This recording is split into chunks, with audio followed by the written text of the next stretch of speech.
Assalamualaikum warahmatullahi wabarakatuh. Terima kasih Bapak Ibu telah menyempatkan waktunya dalam wawancara ini. Sebelumnya pada kesempatan ini saya akan melakukan wawancara terkait dengan identifikasi masalah yang saya angkat dalam tugas LK 1.2 identifikasi masalah dalam tugas pembelajaran PPG dalam jabatan tahun 2022.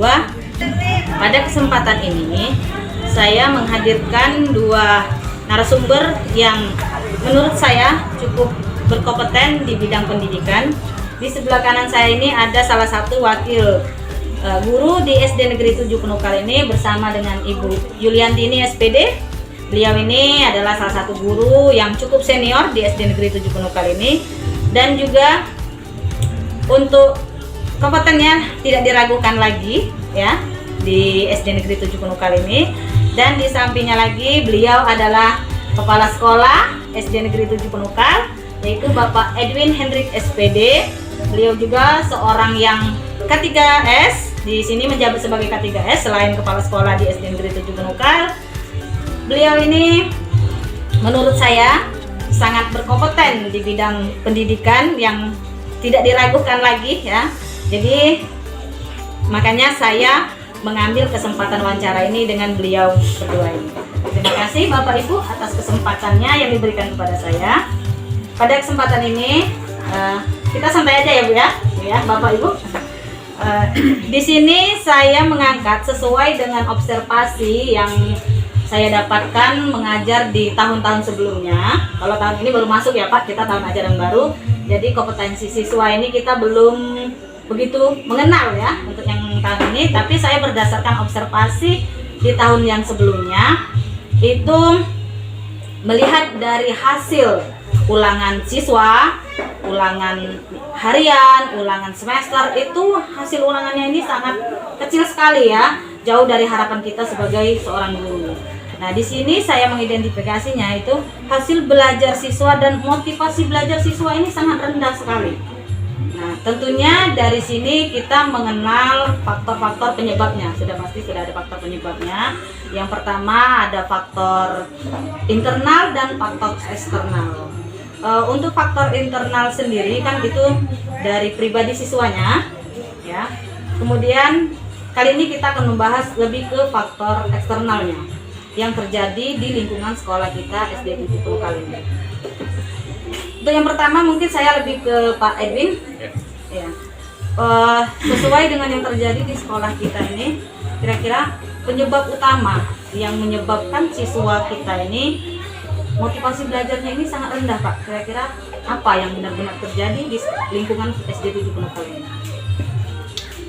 Jadi untuk masalah motivasi belajar siswa kurang, pertama 3 tahun kebelakang kita lihat negara kita dilanda oleh pandemi COVID-19, sehingga pada saat itu kita tidak bisa melaksanakan belajar tatap muka selama lebih kurang 3 tahun. Kita hanya belajar melalui daring menggunakan IT, baik itu iPad maupun handphone untuk siswa semua. Ya, ini jelas menghambat penyampaian materi kepada siswa dan guru itu tidak maksimal, karena tidak semua siswa itu menggunakan atau memiliki perangkat yang digunakan untuk penyampaian pelajaran melalui daring, sehingga apa yang disampaikan oleh guru tidak terserap 100% oleh siswa. Itu yang pertama. Yang kedua, bagi siswa yang punya dan memiliki perangkat untuk menerima materi pelajaran melalui daring ini juga tidak ditunjang oleh kondisi lingkungan, karena kondisi di sekitar sekolah kita tidak ada sinyal internet. Walaupun mereka punya perangkat tetapi tidak mempunyai sinyal, ini sama saja tidak mempunyai perangkat. Jadi daya serap itu paling tinggi 40% lah yang diserap oleh siswa. Iya. Jadi dari 2 masalah tadi, ada yang tidak mempunyai perangkat, ada lagi yang tidak punya perangkat tapi tidak mempunyai sinyal, harus cari ke daerah lain untuk menerima apa yang disampaikan oleh guru melalui internet. Itu yang terjadi untuk internalnya, yang terjadi pada siswa. Nah, yang eksternalnya yang berasal dari guru juga perlu kita ketahui bahwa tidak semua guru itu menguasai IT. Tidak semua guru menguasai IT. Ada yang bisa ya sekedar kenal saja sedikit dengan itu, tapi secara maksimal pun IT itu tidak semua guru, ya. Walaupun mereka juga menguasai, kembali ke kendaraan sinyal tadi. Di rumah-rumah guru tidak ada sinyal, maka guru harus cari keluar untuk keluar untuk menyampaikan materi kepada siswa. Tidak bisa dari rumah, harus ke desa lain.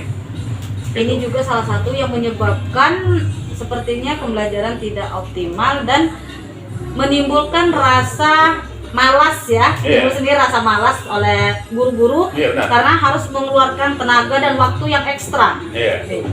Jadi siswanya kadang-kadang malas untuk menerima itu karena tidak ada sinyal. Guru juga malas harus keluar mencari sinyal. Itu kendala yang pertama. Kemudian yang kedua, kurangnya prasarana dan sarana. Sarana itu baik yang dari sekolah maupun dari siswanya juga. Ditambah lagi kontribusi wali siswa itu kepada siswa itu untuk kebutuhan anak ini minim sekali. Kita sudah sampaikan kepada wali siswa agar anaknya dibelikanlah untuk perangkat pembelajaran daring guna untuk menunjang selama pandemi ini. Tapi kita tidak bisa menyalahkan oleh siswa. Ada juga wali siswa yang tidak mampu untuk membeli itu. Nah, ini menjadi kendala. Iya. Wali siswa tidak mampu membeli perangkat tidak bisa disalahkan. Kita juga tidak bisa memaksakan, Tidak Pak, bisa ya? memaksakan. Iya. Nah, kembali yang seperti ini harus gurunya yang mendatangi rumah-rumah siswa untuk menyampaikan materi tersebut. Itu kira-kira.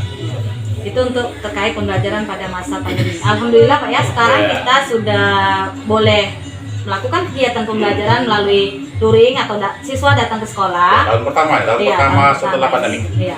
Kira-kira kalau sudah, jadi untuk kita mengatasi dampak, itu kan dampak ya Pak ya, Iya. dari kita pandemi kemarin. Nah, apa yang harus kita lakukan? Kiat apa yang harus kita tumbuhkan lagi di sekolah ini untuk memulihkan situasi belajar kita yang selama ini dan berdampak ya motivasi belajar ini setelah mereka santai pada masa pandemi. Saat ini anak-anak ini saya perhatikan motivasi belajarnya ini sangat down sekali Pak. Iya. Iya. Jadi kira-kira Bapak sebagai kepala sekolah di sini, kira-kira kiat apa untuk para dewan guru untuk meningkatkan kembali motivasi belajar siswa ini? Jadi kemarin di akhir tahun pelajaran kita sudah rapat kita sampai pada guru agar kembali memotivasi siswa agar kembali semangat untuk belajar. Kita ini sudah belajar tatap muka kembali seperti semula dan kondisi emosional siswa itu harus dikembalikan lagi, diarahkan lagi ke seperti pembelajaran sebelum pandemik dengan cara menggunakan metode-metode khusus gurunya. Bagaimana cara gurunya menarik siswa untuk belajar itu lebih menarik seperti itu. Sementara sekolah selalu berusaha menciptakan lingkungan sekolah supaya menarik minat siswa untuk kembali ke sekolah. Kita buatlah taman dan sebagainya, kita buat tempat-tempat duduk santai, kita buat pondok-pondok baca. Itu gunanya untuk menarik minat siswa agar mereka itu bergairah Untuk kembali ke sekolah seperti semula. Terima kasih Pak, infonya sangat mendukung sekali dan kegiatannya. Untuk yang berikutnya ini kayaknya saya kembali ke Ibu Yuliantini ya. Ini saya akan mengkoreksi sedikit, bukan mengkoreksi sih sebenarnya, lebih ke pendalaman apa yang sebenarnya terjadi di dalam proses pembelajaran yang terlaksana di SD 7 kali ini. Ibu Yuliantini, di sini bagaimana proses pembelajaran yang dilaksanakan selama ini dalam kelas, baik itu metode ataupun media pembelajaran yang selama ini digunakan? Itu kalau sekarang kan kata Pak Sekolah tadi, kita selama 2 tahun ke depan kan kena ada pandemi. Ya. Nah, selama ini kan selama 2 tahun tadi kan anak-anak tadi kan santai belajar kan, mereka tidak terkendala oleh apa namanya itu tatap muka kan, hanya guru apa namanya itu kemarin kan kita adakan setiap dari rumah ke rumah Ya, kan belajar kelompok kan. Nah, jadi karena mereka santai tadi setelah kita tatap muka sekarang siswa tuh masih terpengaruh terbawa dengan keadaan kemarin ya. Suasana yang kemarin ya. Nah itu sekarang PR buat kita, PR buat kita sebagai guru, bagaimana caranya meningkatkan siswa motivasi untuk belajar. Nah kita sebagai guru sudah siap untuk memberikan motivasi. Sekarang ini siswanya karena kendala setelah dilihat kebanyakan anak-anak sekarang ini menggunakan HP, banyak main game. Iya, jadi juga salah satu pengaruh Bu ya. Salah satu pengaruh mereka untuk malas belajar mereka itu. Nah sekarang PR terutama saya ya, kelas 3 untuk mengajar anak tuh membangkitkan mereka untuk semangat belajar tuh sangat susah sekarang. Sudah digunakan bagaimana metode, misalkan metode pendekatan dengan anak. Kita belajar, kita sudah belajar memberikan materi misalnya dengan cara metode salah satu ceramah dulu, cara perkenalan dengan siswa ya. Itu kita masuk ke materi menggunakan metode tanya jawab. Kalau bisa menggunakan media, tapi medianya yang media yang sederhana biar anak mengerti ya. Biasanya kalau kelas 3 itu medianya secara langsung. Media konkret ya, media nyata. Yang diajak bermain, diajak apa namanya itu demonstrasi. Nah, biar anak-anak bangkit kembali untuk mau belajar seperti yang kemarin-kemarin sebelum pandemi. Terima kasih. Untuk masa ini kita lebih membahas yang lebih dekat kan masalah pandemi. Kalau sebelum pandemi Bu ya, biasanya guru-guru di sekolah SD Negeri 7 Penukal ini lebih cenderung menggunakan, tadi kan Ibu menyebutkan metodenya ceramah, tanya jawab, demonstrasi, kemudian seperti kayak tugas kelompok. Apakah belum menerapkan metode-metode yang lebih berinovatif Bu? Kalau untuk kelas rendah, kalau kelas tinggi ya, kelas tinggi kan di sekolah kita kan sudah ada apa? Iya, Enfokus, bisa digunakan Enfokus, pakai Enfokus. Kelas rendah juga bisa, tapi tidak semua materi dipakai seperti itu. Karena kebanyakan anak-anak kan maunya langsung kita dengan anak langsung interaksi langsung.